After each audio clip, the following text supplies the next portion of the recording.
Assalomu alaykum hurmatli obunachilar. Mana yana bir mebelimiz o'z egasiga topshirdik. Andijon Bulog'ochiga chiroyli bir ustunlikka berdik. Mebelimizga bir qator baho berib bersizlar.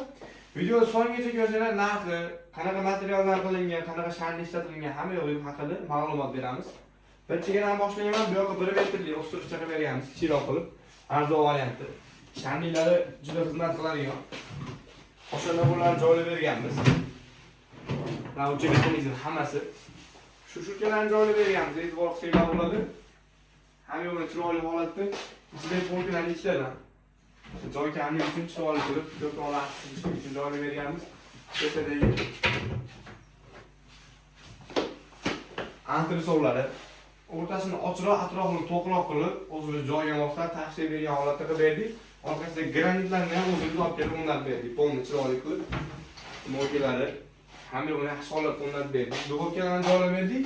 Bu yerga vitishga gaz o'rnatsa bo'ladi. Gaz duxovkasi yo'qligi uchun hali qo'yilmagan. Stolitsalarga e'tibor qo'yasizlar, qalinidan. O'yilmaydi, chizilmaydi. Xizmat qiladigan narsalar qo'yib berganmiz hammasini. Joyimiz 290 ga, bu yo'g'ini alohida 1 metrli taylik qilib qo'yib berdik. Xaridlar joylangan. Kim shunday mebellar kerak bo'ladigan bo'lsa, pastdagi nomerlarni aloqaga chiqasizlar. Kommentariy fikrlar qoldirib qo'ysanglar, xudo xohlasa shunga qarab turib, mebelni o'zgarish kiritadigan xatoli joylarimiz bo'lsa, shularga e'tibor qilib qo'yamiz.